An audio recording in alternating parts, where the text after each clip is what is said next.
Welcome to the Mrs. Art Relevant Daily Draft Podcast, and happy Canada Day to all those which celebrate. That is one of the reasons that Greg is not with us today. But joined today with Dalton Durst, our normal Tuesday night summer spot. We're going to be covering Texas A&M and what their draft class looks like, a little bit of their season outlook. But before we dive into that, Dalton, been a busy summer. Like, I see a lot of, like, this player signed with such and such coming through my Twitter feed. So what is what has the month of June been like in your recruiting world? We did that quarterback list. We made our own, and they're recruiting. We did uncommitted list and a committed list separate, and somebody's coming off the uncommitted list every day. And we got a lot of coaches saying, they've seen what they put them on the list. So we're definitely getting a lot of help for the recruits out there. And then we're going to 7-on-7 in 2 weeks to watch a couple of recruits we got. So that's going to be really, really interesting. And then I think we're meeting you up there for lunch, right? Yep, July 17th. Yeah. Yep. Cool. Durst, it is good to see you. You are the glue that is holding the summer podcast schedule together. Pulling double duty on Tuesdays and Fridays, but how are you doing? Oh, I'm hanging in there. I've got a pool motor that's on its last legs, and then I found a bunch of goose poop in my pool, so I'm having a hard time now. So I am in the middle of Ohio. It feels like the weather moderately cooled off, but I am looking forward to a long weekend. So even though today's Tuesday, I feel like my weekend starts tomorrow. I know, right? Even though I still have to do my day job. But we have a lot of Texas A&M players to cover. So the inside joke at the Draft Professors is that Texas A&M is filled with five-star recruits that aren't, let's say, five-star college players.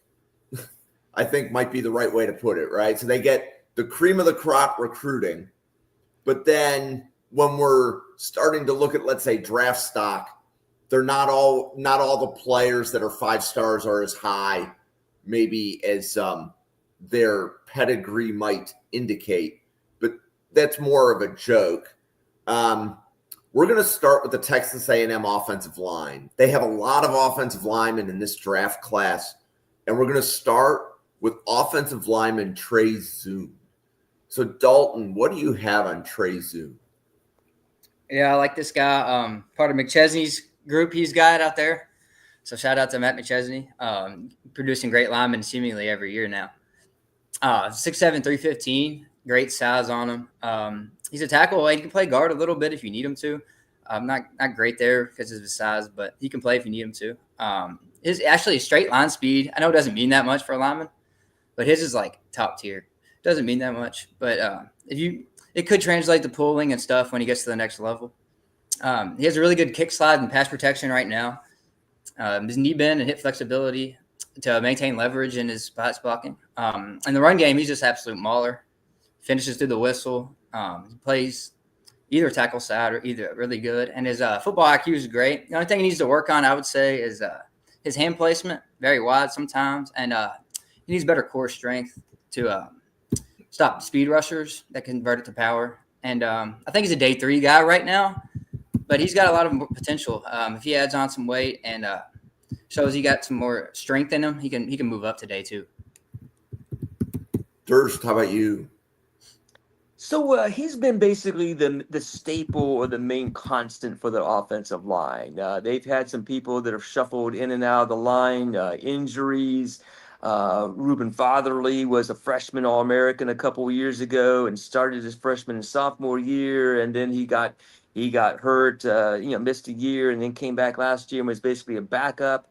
Their 2023 center missed 2024 with the season-ending injury. They got a guy that transferred into Kansas, and they got a center that was a freshman All-American that transferred to Kansas. So they ended up sort of trading players. Technically, I think it was different years. But this has been the staple. This has been the one constant.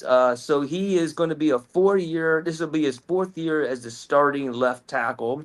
As Dalton said, he's got great size. So I think from the charting from PFF, I think he's got 2,503 snaps all at left tackle. So I do think he's got some versatility, but so far he's just been a left tackle. I think he's got prototypical size and frame to remain an offensive tackle.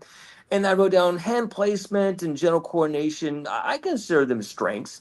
I think he's steady. He's a team captain. And here's kind of a big thing. He has only 9 career penalties. So there's offensive linemen that have 9 penalties in a season, and he's got 9 in his career. So that's really pretty big for me. I wrote down foot quickness looks on the average, not really a people mover in the running game. But this is a guy that I have as a maybe like upside round 3, but somewhere around the round 3, round 5 is kind of where I'm projecting him at this point. Okay, and do both of you project Zune as a tackle? Yeah, for sure. Like you said, he's only played at tackle. I don't like 6'7" at guard personally. Yeah, I kind of like that. I'm the same way with that. I don't really like for super tall guards and coverage and everything. But yeah, I mean, he may be a swing tackle. Maybe he's not starting level, but I do think he projects best as an offensive tackle. Yeah, I agree with that. Okay, the next offensive lineman is Chase Bisontis. Durst, do you want to kick this one off? Yeah, I was kind of alluding to this before, saying that Zune was kind of the constant. Bisontis was a freshman All-American at right tackle his first season as a true freshman, then moved to left guard last season. Now, he missed a few games because of injury, but he was the top-ranked interior offensive line recruit from 2023, and Don may expand upon that a little bit. But started 12 games at right tackle as a freshman, transitioned to left guard, and had 10 starts. Missed 5 games with a lower leg injury. Very good size, frame. I think he's got some positional versatility, although I do think his NFL position will be at guard. And I think he's got the highest upside of the offensive line class on this team, although they do have a 5-star offensive tackle that's going to be a true freshman I don't know much about yet.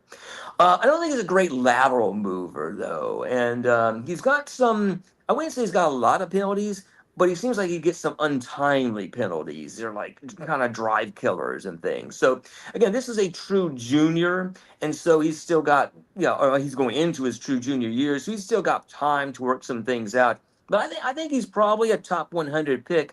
May not be in 2026 though. It might be 2027. So Dalton, how about you on Chase Bisontis? As you mentioned, he was a big recruit. Had them number 2 lineman that year. Number 12 overall player. So he was a huge recruit. I think he's pretty much lived up to the billing. He's been consistent. 10 starts left here at left guard. But like you said, he has versatility. He can definitely play tackle if you need him to, I think. He might even be better there, potentially. I like him better there just because, like I said, 6'6", 320. I like those guys outside of tackle better. He has really violent hands. He pushes defenders backwards all the time. When he pulls, he's really smooth. You can see he moves very good. Second level, he's great at getting to second level. He's an anchor against the bull rush. Great hip flexibility.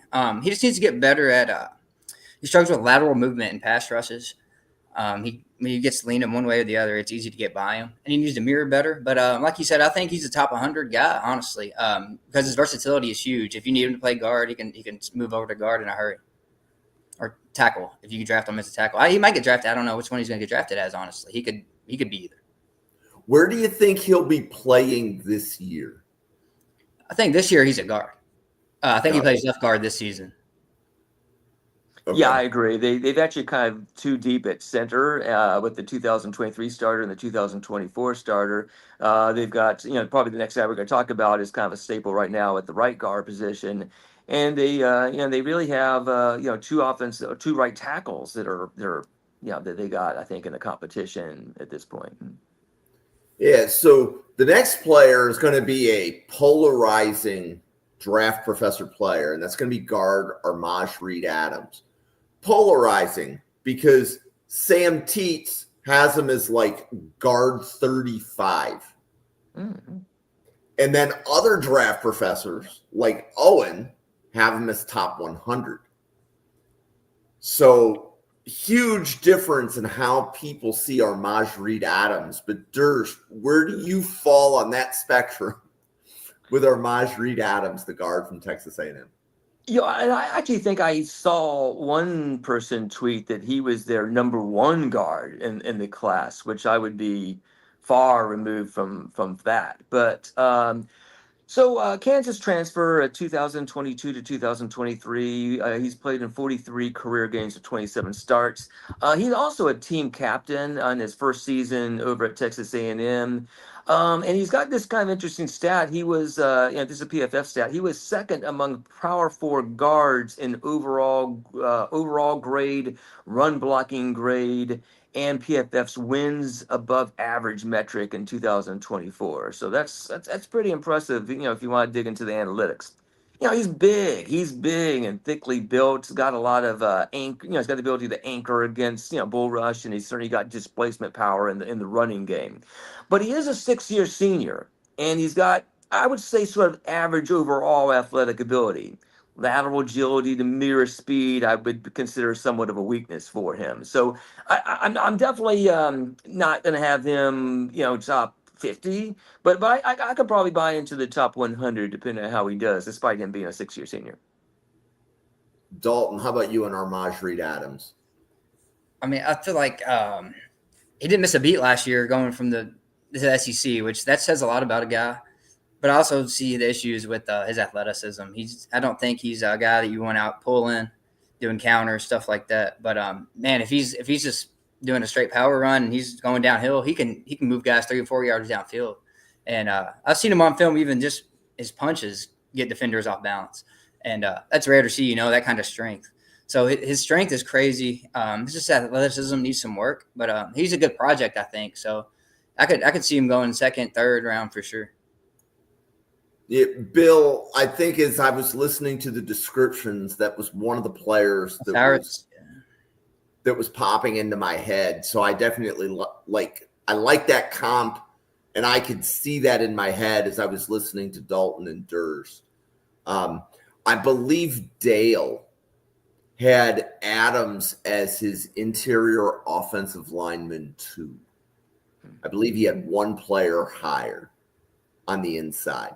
So this is definitely, Armaj Reed Adams is definitely going to be a player you're going to hear a lot about on the channel, because if the grades are different, we're just going to keep covering him so that everybody can speak their piece. Right? That's the way I look at it, is there's no reason, I'll just say everybody will be able to speak their piece in Armaj Reed Adams. Dalton, did you have another offensive lineman that you wanted to mention? Because I see in the chat that there's a few others. I wasn't sure who added Demetrius Crownover. I think I didn't have anything on him, but I think Durst did. Okay. Yeah, well, I can talk a little bit about him. So he's 6'7", 340, redshirt senior, a pretty good PFF grade, 65.3. But he came to College Station as a 3-star recruit and the nation's 19th ranked tight end. So it took a while for him to sort of reshape his body and basically climb the depth chart. He ended up losing out to both Reuben Fatherly in 2021 and 2022. They came in the same class, but Reuben Fatherly ended up starting over him as a true freshman and true sophomore. And then when Fatherly was lost for the season in 2023, Crownover ended up losing out to Chase Bisontis. And so, Bisontis ended up moving into guard, and then Crownover ended up moving over to right tackle. I actually kind of like Fatherly a little bit better. Maybe it's just because I've seen him for, quite a few years, but I think Fatherly only got like 1 or 2 starts last year. He started at guard against USC in the bowl game. And I think he may have got like 1 other starter tackle or something like that. But he, both those guys I think are solid college players. and neither of those guys probably are going to high end, NFL players. So I say fringe draftable for Demetrius Crownover and Reuben Fatherly. Okay. Any other offensive linemen that we want to mention for Texas A&M before we move on to other positions? We're good? I'm good. Okay, so we're going to stay on the offensive side for Texas A&M. And Le'Veon Moss, the running back. Durst, do you want to kick off this one?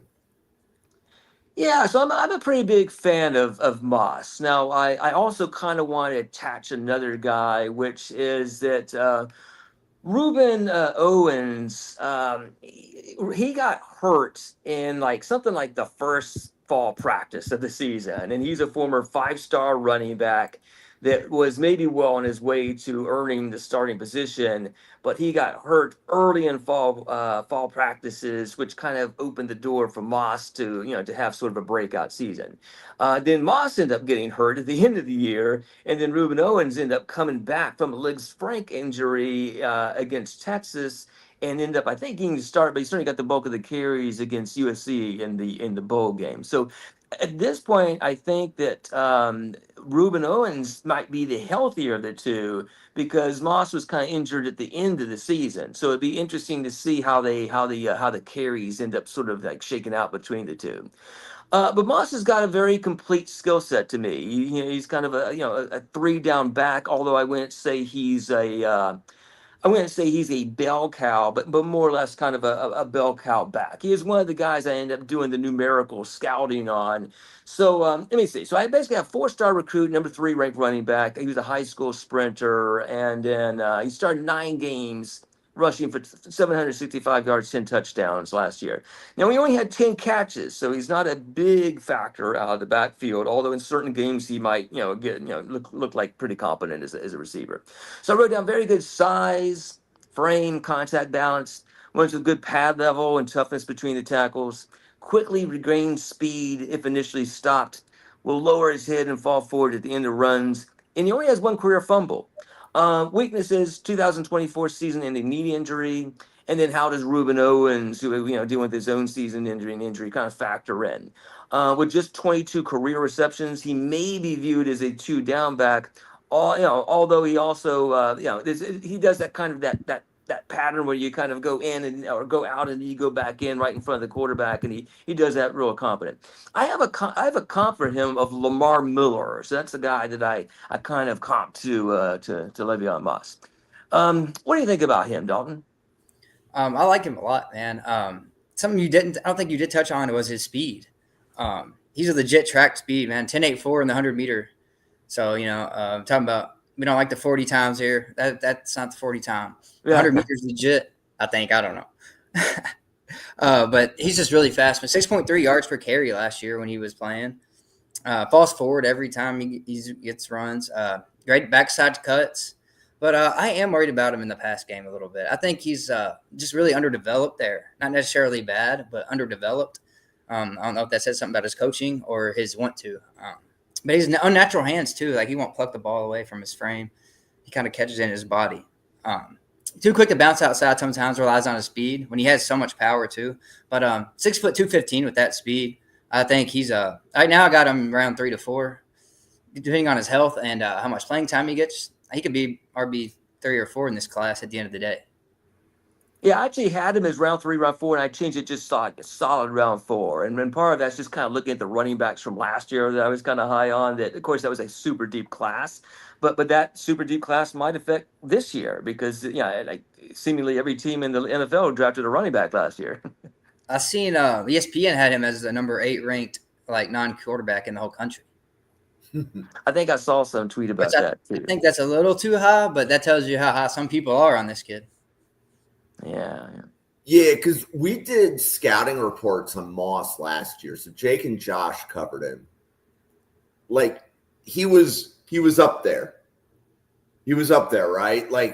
Top half of the class last year, based upon at least what their assessment was. So I could definitely see Moss being a coveted running back as long as he can fix his pass pro, like Bill alluded to in the chat. Dalton, do you have anything on Ruben Owens? Oh, I know. I've seen him play. I know he's a good back. He's a solid back. He was a 5-star recruit. I think he was the number 1 running back the year he came out. He had a lot of hype around him. He's just been stuck behind a lot of NFL caliber running backs in his career, and he's got one still on the team. So it's just about how many reps he can get. I think he's talented enough to get drafted himself, though, definitely. Cool. Okay, and then we have one more player on the Texas A&M offense, and I know Bill will like this one because it's his wide receiver 1. Kevin Concepcion, wide receiver from Texas A&M. Dalton, you want to kick this one off? Yeah, I think this kid's been on everybody's radar since his freshman year.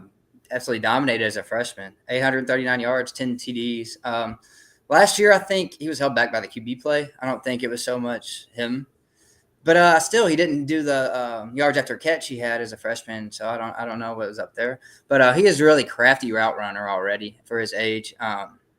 Great hands catcher, catches away from his body. He can make contested catches, and for 5'11", 187, that's not easy to find. So he plays bigger than his size for sure.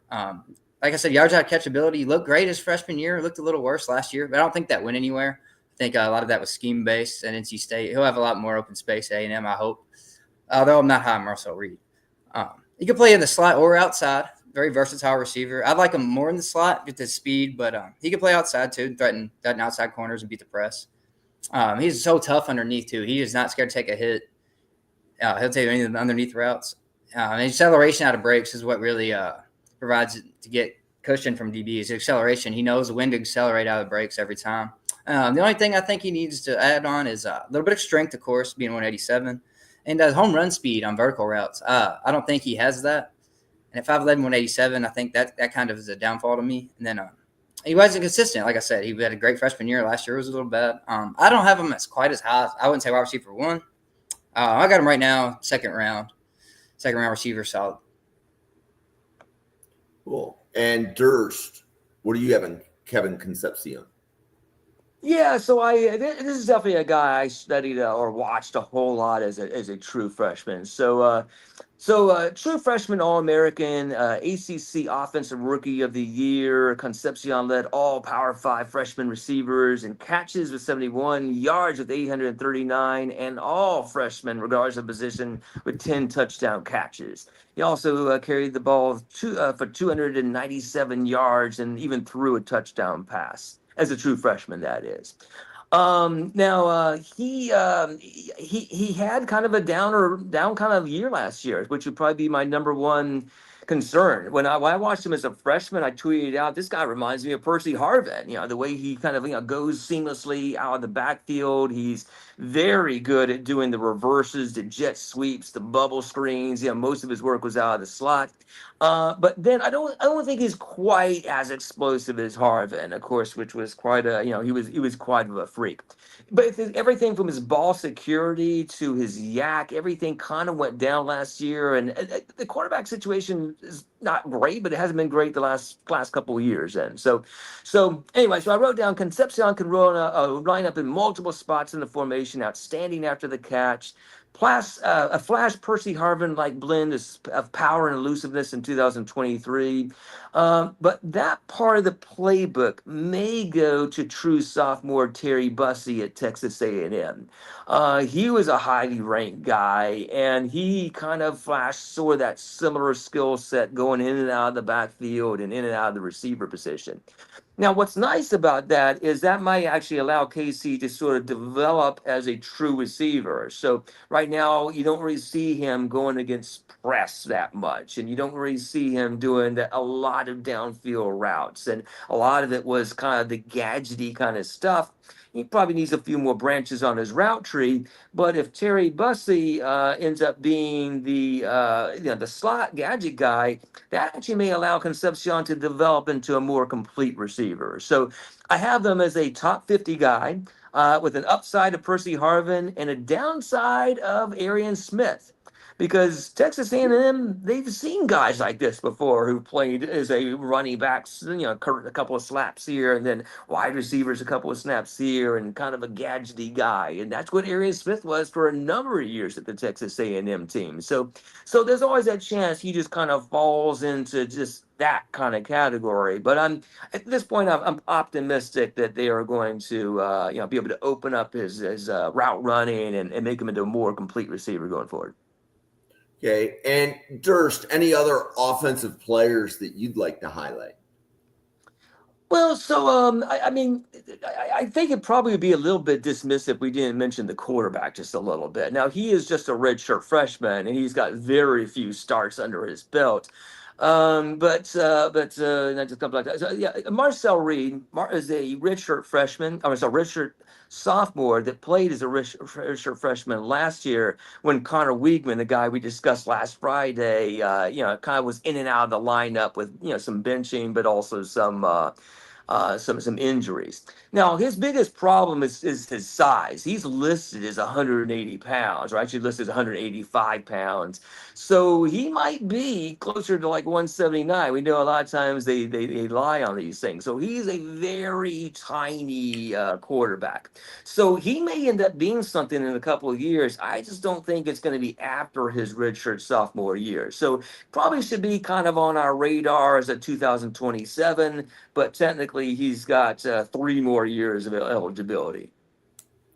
Dalton, do you have anything on Marcel Reed? I watched him play a little bit last year. He's talented. Just got to get better going through his reads. I think he can make every throw. He's got great arm talent, and of course, he's really mobile. Hard to catch in the backfield. Just got to work on his accuracy a little bit. But I definitely don't think he'll leave after this year. He would have to have a monster year. Yep. And then, Durst, was there a tight end that you wanted to mention as well? Oh, I'm sorry. Yeah, that's right. That's So all right. Amari Niblock is a guy that played at Alabama in 2022 and 2023, transferred to Texas, and people thought that he might be the next Texas guy, but the guy that was the next Texas guy was already on the team, and so he ended up losing out to, and I just kind of blocked out his name. Gunnar Helm. Gunnar Helm or something like that. Yeah.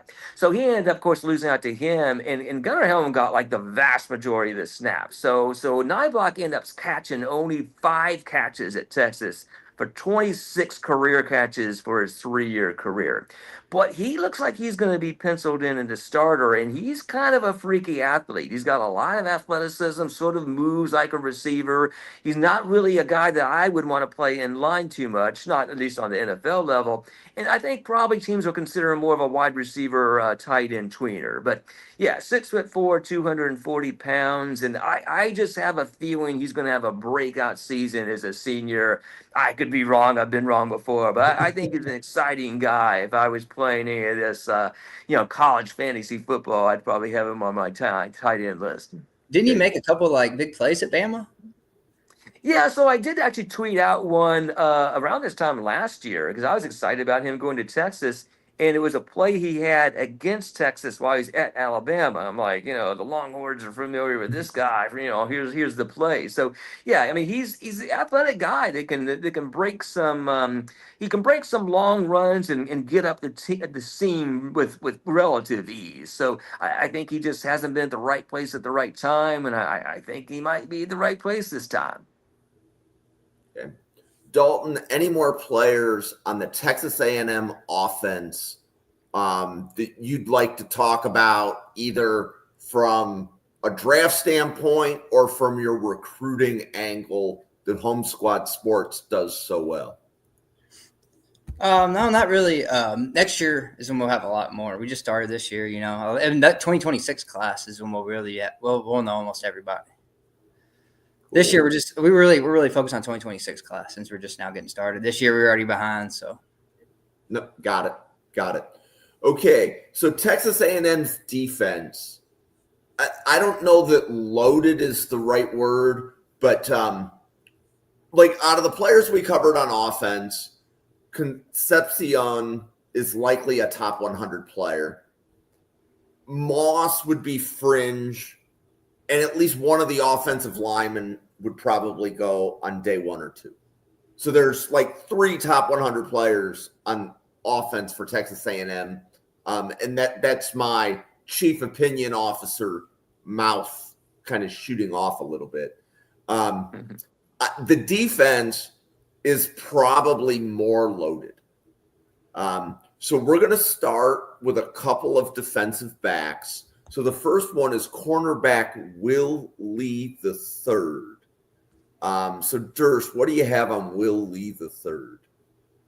Yeah, and before I get to that, actually, was something I meant to mention before, but I kind of chart like how many draft picks a team has. So Texas A&M had 3 players drafted in 2025, and their 5-year average was 3.2. So you look at that, you're like, okay, we probably only 3 of these guys are going to get drafted, right?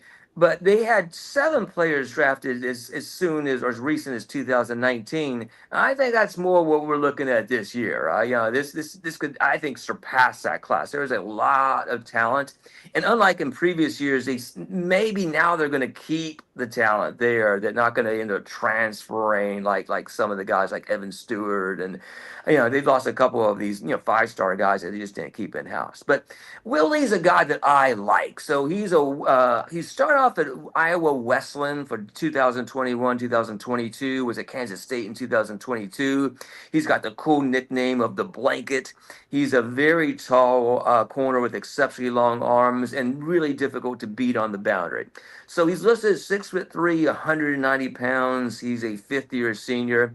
So he's a kind of an older prospect, and I would say maybe questionable deep speed because of his body style. He's very high cut, kind of leggy build, and he maybe has struggled sometimes staying with these smaller, quicker receivers in the SEC.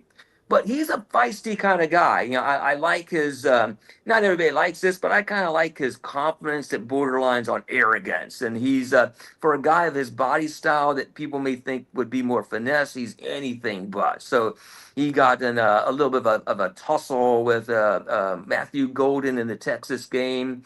Ended up kind of grabbing him by the face mask, and they end up like wrestling to the ground. He basically threw Matthew to the ground by his face mask. And I've seen some big hits on this guy, so he's not afraid to tackle. So he basically competes at every facet of the game, from tackling to pressing at the line of scrimmage to being super competitive at the catch point. I imagine people who don't like him, they probably feel like he's a little too grabby at times, but I feel like the coaching staff can pull that back, and it's much easier to teach a dog to, it's hard to get him to teach him to bite in a sense. So you really want a guy you have to bring him back a little bit, then you have to kind of coax him to be a little bit more aggressive. So, Dalton, what do you think of Will Lee?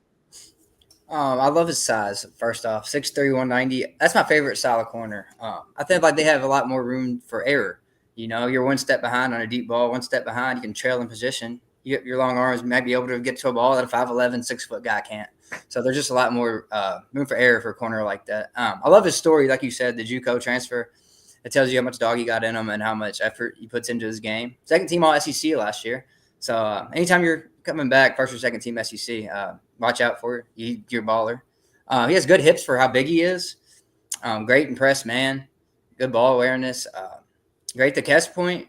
He does wrap up in space against the run. One of the best run defending corners I've seen in this class. The only thing I think he needs to work on is subpar long speed. I don't know if he can get faster, but I think if he plays a lot of man, that's going to be we can expose him. So I think right now he's needing a zone heavy scheme in the NFL. So that brings down his ceiling to me a little bit. I think I got him around 3 to 4. Okay. And then Dalton, they have another corner, Des Ricks. What do you have on Des Ricks? Oh, this guy was a huge recruit. Brother plays in the NFL, played at LSU, I think. This guy reclassified, actually. He was supposed to be class of 2023. Reclassified to last year's class. No, he's supposed to be 2023.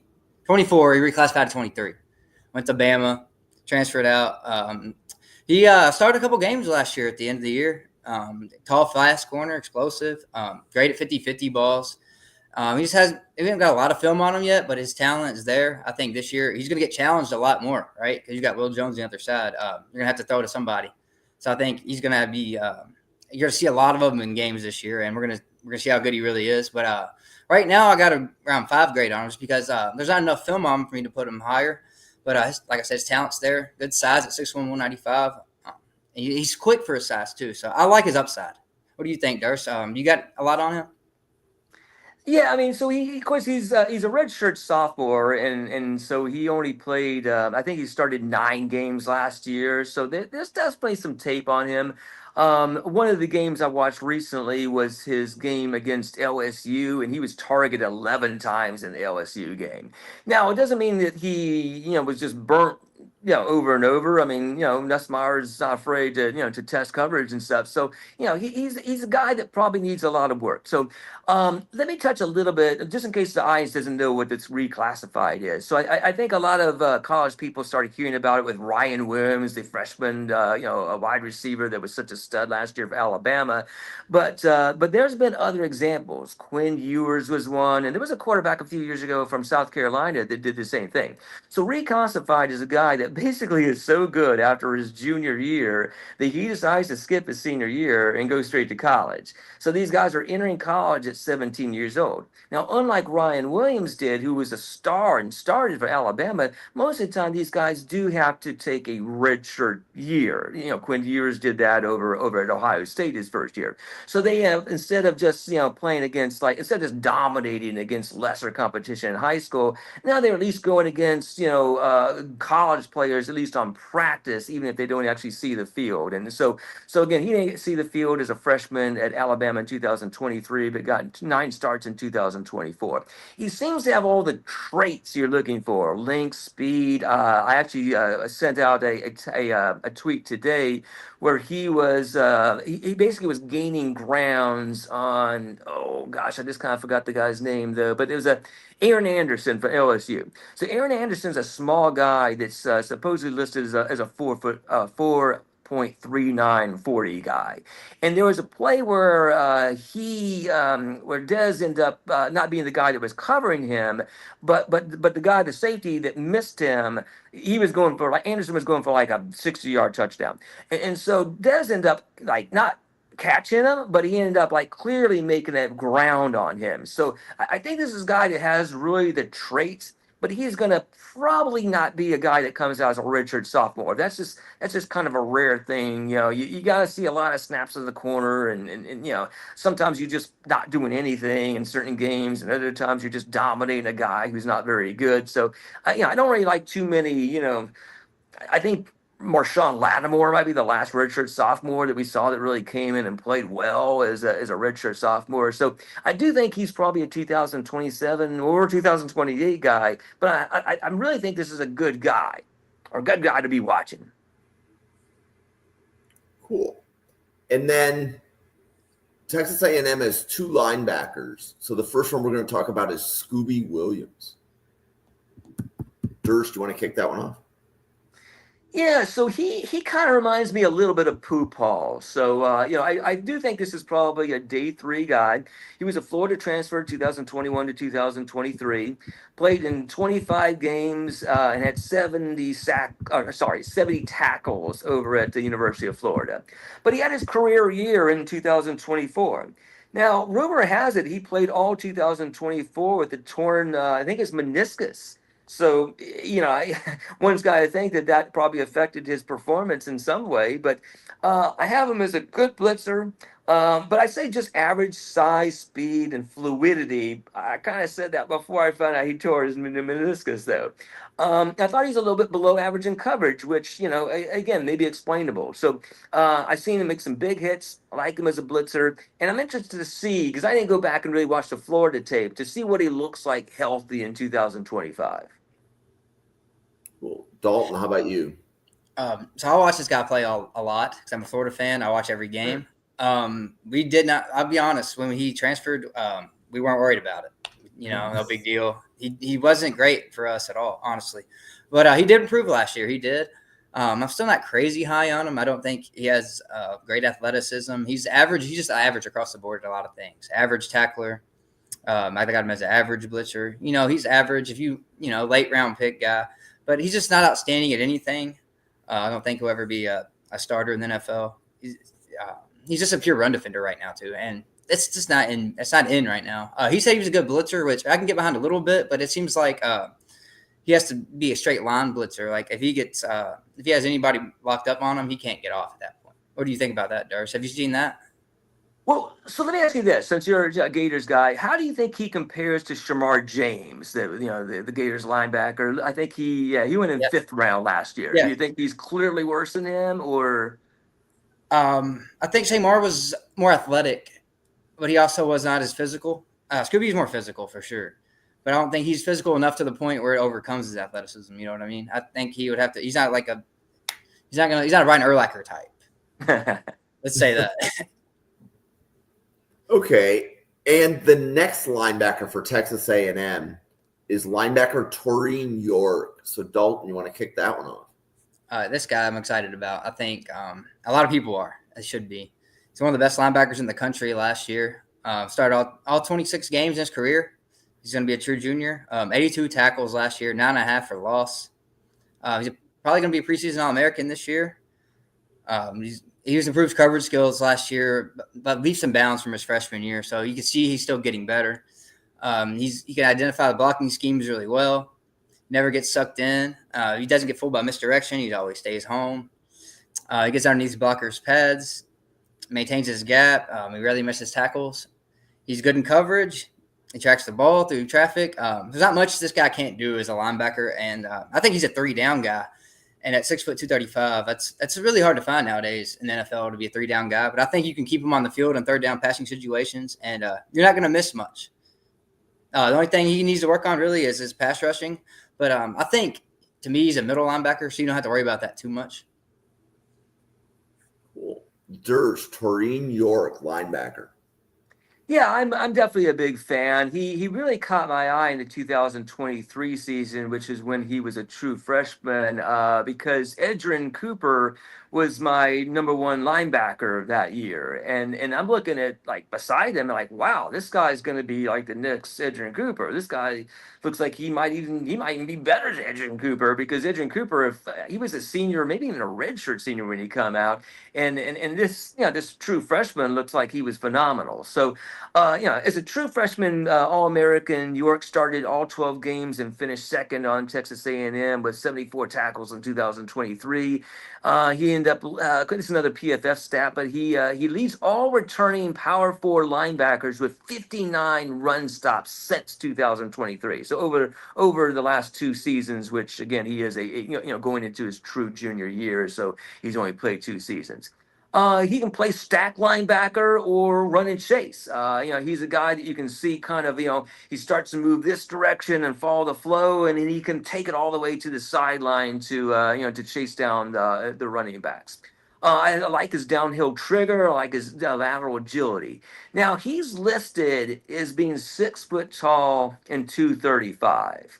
So we all kind of know that there's a possibility that means 5'11", so and then so you start looking at some of the the linebackers over the last couple of years who we thought were really going to be like top picks, maybe the Jeremiah Trotters of the world, and some of the Georgia linebackers that have come out the last couple of years and stuff, they always went like 1 or 2 rounds lower than people thought, and so I don't mind a shorter linebacker, but I think the NFL does. So I kind of like the leverage. I'm not too worried about like arm length is really helpful when it comes to offensive tackles. And as you were talking about earlier, Dalton, it can help with the coverage speed when you got an arm that can, when you're like Will Lee and you got long arms. I think that's super helpful. I don't think it's that big an advantage when it comes to linebackers, but it could affect the NFL's opinion on him. So I like him. I don't like him as much as Trevor Sikkema, who's got him as their linebacker number 1. But I can easily see this guy being a top 50 pick, and at least one of my top 5 running or linebackers. Okay, so now we have what I'm going to call the richest position at Texas A&M, and that's their defensive linemen. I believe we have 5 Texas A&M defensive linemen that we are about to cover. So starting at the bottom of the list that was messaged, defensive lineman Tyler Onyedim from Texas A&M. Dalton, do you have anything on Tyler? I got a little bit. He was an Iowa State transfer. He played good there. He's good against the pass, I've noticed, but he gets overpowered a lot, and for his weight, this shouldn't happen. He's got to add strength, but he has a great spin move for his size, and great pop in his hands. I really think he's a good pass rushing D tackle. Which when you're playing beside Albert Regis, I think that's fine because Regis is just a pure run stuffer. We'll get to him later. But the only problem is how much is he going to play with DJ Hicks there? There's so much depth on this D line, which is a good thing. They're going to stay fresh. You can look good. But, I mean, how many snaps are you going to be able to put on film for the NFL? That's the real question with Onyedim. Durs, what do you have on Tyler Onyedim? Yeah, so he's a redshirt senior, Iowa State transfer, as Dalton mentioned. I have him listed at 6'4", 295. He started the last 2 seasons at defensive end in the Cyclones 3-3-5 scheme. So he's interesting because he's going to have played 2 somewhat different positions. In the Iowa State scheme, he's more of a 3-man front defensive end. So there's a lot of taking on the guard and the tackle, or the tight end and the tackle, trying to basically 2 gapping and stuff. So he's got some penetration ability, which I think he might take more advantage of in the Texas A&M 4-man front, where he might be considered more of like a 3 technique. So I think that versatility is going to be his calling card for getting into NFL, that he basically can play in a 3-man front as an end or as a 4-man front as a tackle. So he doesn't have huge stacks. Stats. He's had 90 tackles, 11.5 tackles for loss, 3 sacks in his time with the Cyclones. But I do think that he might be a rotational defensive tackle. But I do think that Texas A&M rotates their defensive tackles quite a bit. So I still expect a pretty almost equal snap count, even if he ends up losing out one of those 2 defensive tackle positions. Yep.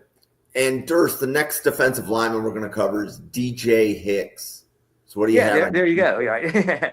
So I think he's going to be the starter. So DJ Hicks, 6'5", 310, true junior.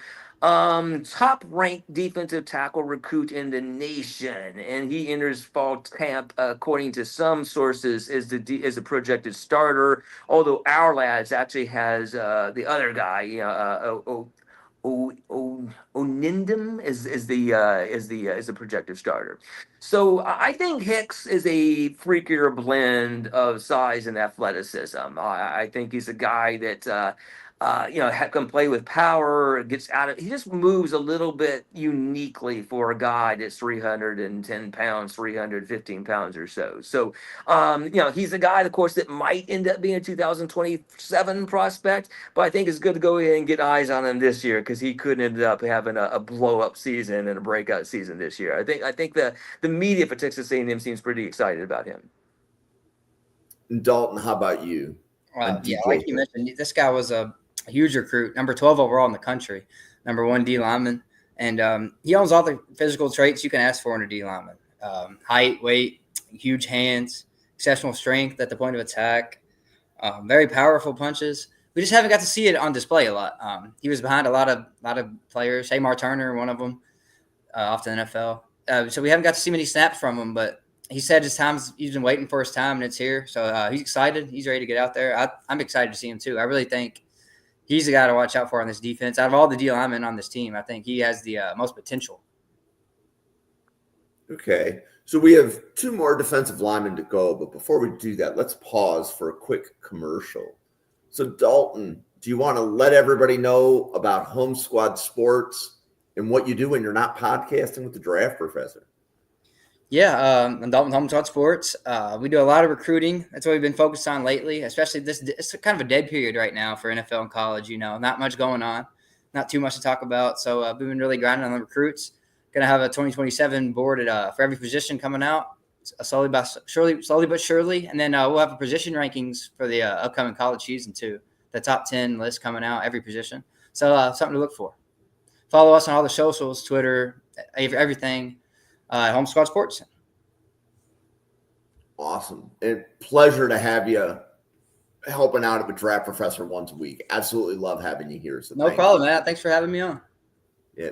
Durst. Yeah, so you can follow me at Durst NFL Draft.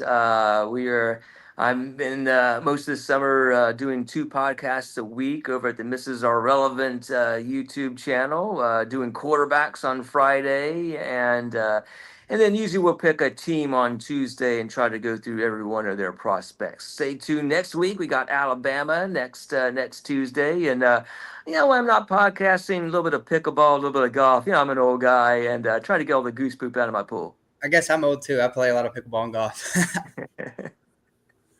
Cool. You can follow the channel at NFL Draft Fanatic. No, I am Fanatic. We have daily draft content. So the basic theme behind Draft Professor is there are 22 people like Dalton and Durst that make this channel. Durst and Dalton are the engine that make the channel go, and they are among 22 podcasters that show up once a week and help us put out daily content. So what you're going to get with the daily content on Mondays and Tuesdays, we are previewing a specific college team's draft class. So as Durst said, we have Alabama on Tuesday next week. We have Indiana tomorrow. Bill Sparks in the chat. And there's going to be 2 new podcasters with Bill and I when we do Indiana tomorrow. Yesterday, it's already escaping me which college we covered. It blows Georgia me away. Yesterday? What was that? Oh, it was Georgia yesterday? Yeah. So they all bleed together at some point. But I believe next Monday is Oklahoma. Next Tuesday is Alabama. And then the week after, I think we have LSU, and I think we got Arizona State.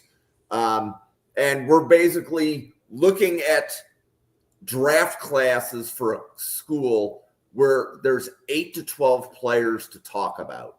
Even if they don't all come out, if the school has 8 to 12 players, it makes for a good 1-hour podcast. So we have daily draft content. So as long as you show up tomorrow, and it doesn't matter what day of the week it is, just show up tomorrow. We're going to have more content for you. And I hope you get to meet all 22 of the draft professors, because I couldn't do this without all of you guys.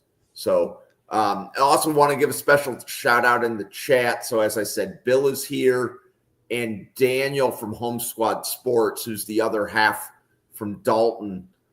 They podcast together, so they stop by. Daniel, thank you very much. That being said, we have 2 players left from Texas A&M. We probably saved the best 2 for last, but I will let Dalton and Durst confirm that. But the next one is defensive lineman Albert Regis. So Dalton, what do you have on Albert Regis? 6'2", 310, D tackle, 36 tackles last year. Only half a sack though, so I don't think you're not drafting this guy for pass rushing potential. 6'2", 310. I mean, he's really short arms too. He's just going to try to be an anchor against the run game, and he's really good at that. And he actually had 6 PBUs last year, and I think that's a very underrated thing for a D tackle. If you can get 6 a year out of D tackle, that to me that rings your game up a whole nother level. If you're not rushing the passer, it's essentially getting a sack. I mean, not getting a sack, but you're taking completion. It's a great play. He's basically getting a knockdown. High motor. You play anywhere on the line, even though he's 6'2", 310. I still think he can move out to end a little bit, especially in the 3-4 scheme. Nice strike. But like I said, short arms, it limits his ceiling for me. He's not the best athlete either. I actually got him in around 5 to 6. I've seen a lot of people have him higher, though. So, Durst, what's your opinion? Do I have him too low?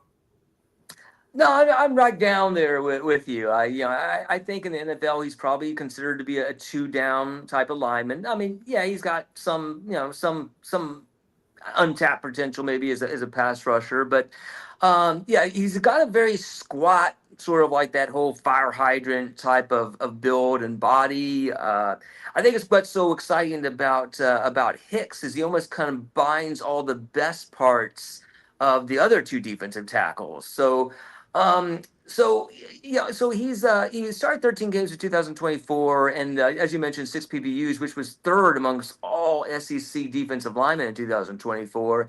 And he's got this natural like leverage advantage by being this squat, short, run stuffing kind of guy. But I mean, yeah, he's kind of a fun player who every once in a while you see him like, wow, yeah, he kind of moves pretty good for a fatter guy and stuff. But he's not a guy that I think's going to challenge for a top 100 pick. He's a guy that's probably going to be like a fringe draftable guy for me. Yep. And I don't remember which podcast it was covered on, but if you're a run stuffing defensive tackle, you're day 3.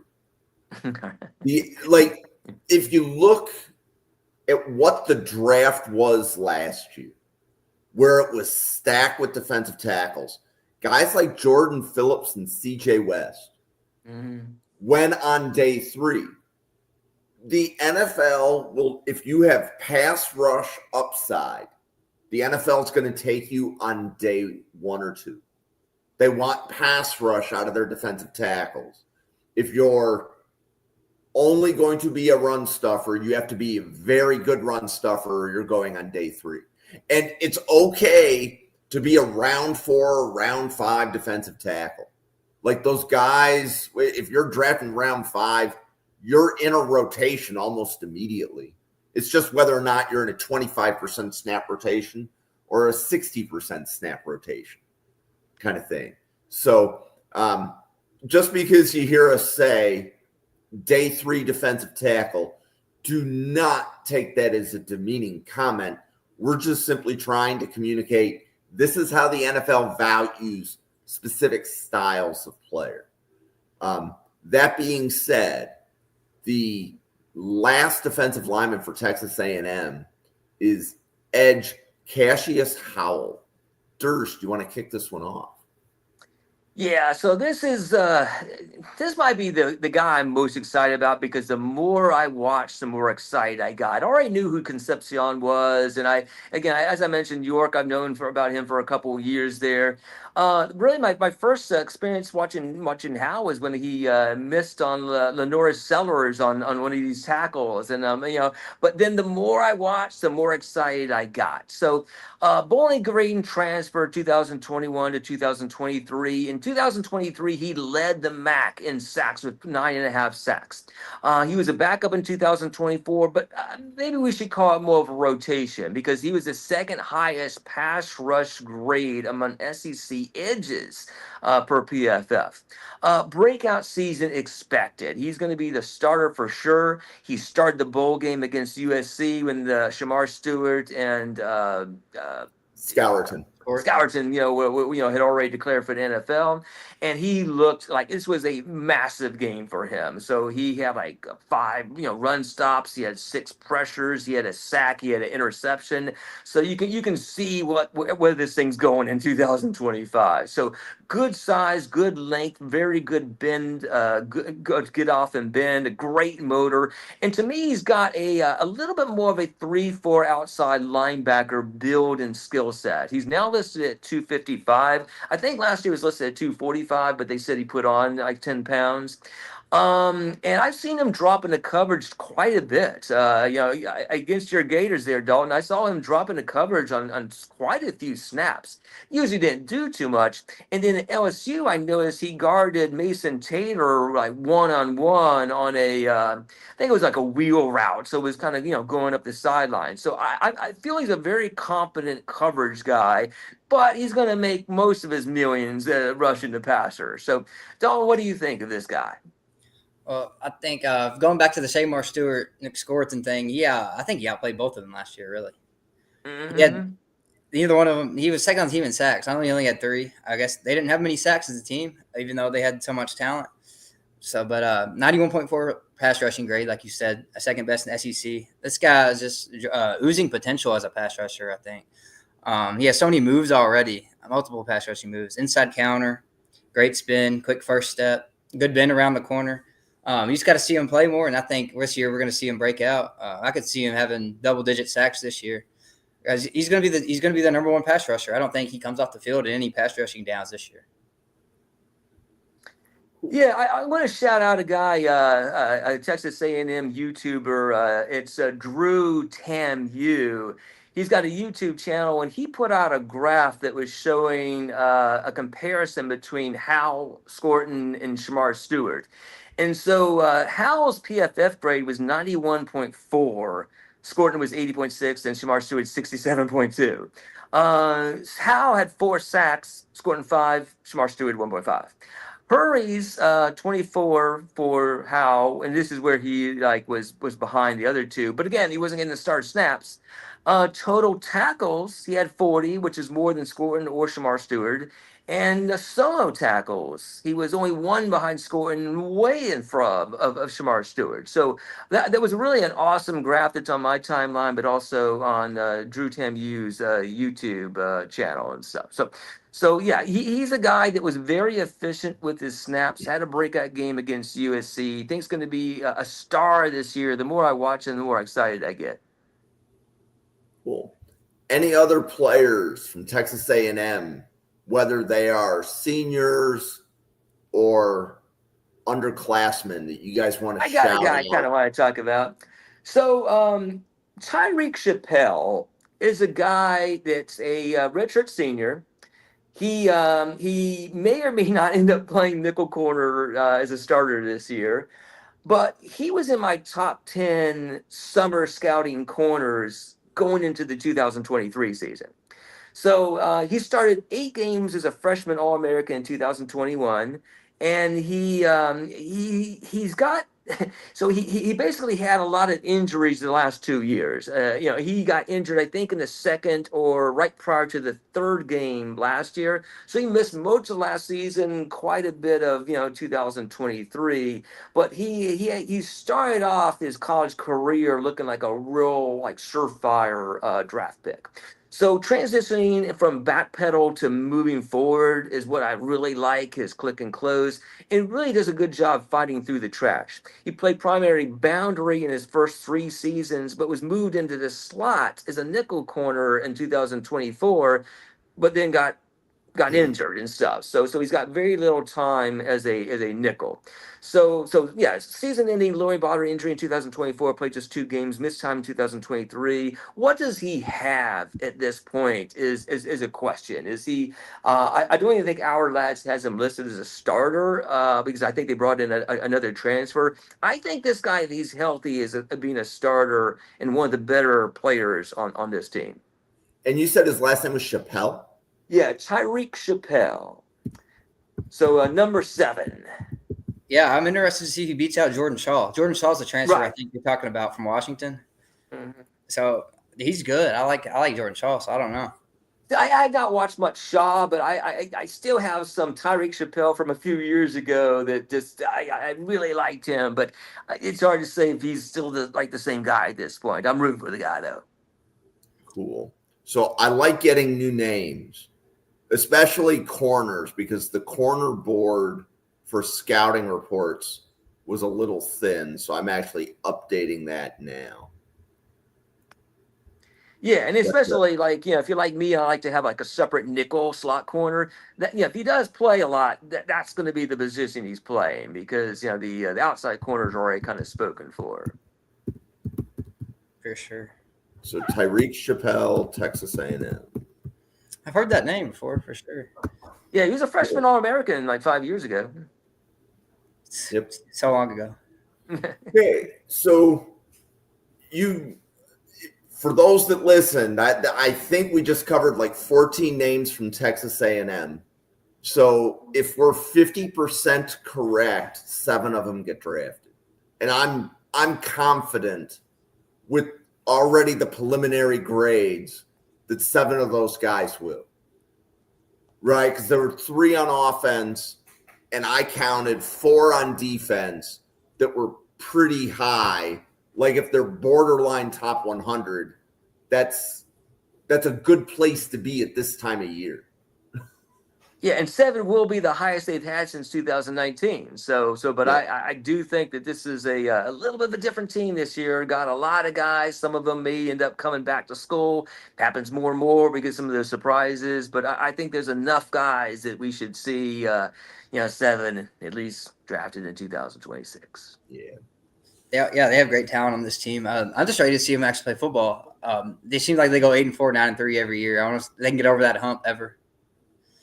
And watching Texas A&M home games on TV is fun. Oh, I've been to Like- one there. If you ever get a chance, Oh, Nice. recommend it. It was awesome. do they man. still do the push-ups after every touchdown, or? I do that at Oregon now. I don't know. I don't know. A&M ain't been good enough. They don't show them. You see the Oregon Duck guy doing it every week. I don't know if they do it at A&M, but they still do the cannon and all that weird stuff, cult stuff they got going on. Yeah. So I mean, I know that a lot of the draft talk was that maybe the coaching staff was doing something bad because Shamar Stewart and Scorton weren't as productive as people thought they were. But then I started watching the Hal tape. I'm like, yeah, maybe not.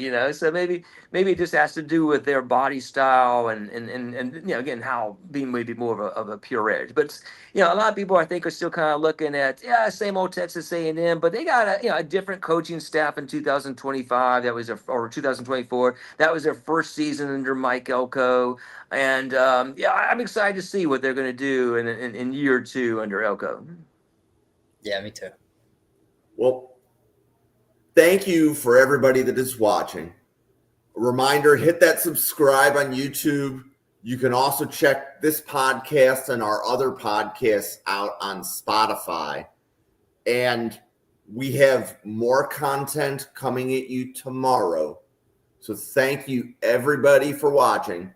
For Durst, Dalton, myself, and the 80 podcasters at the Draft Professor, thank you for watching, everybody. And we will see you on a podcast again tomorrow.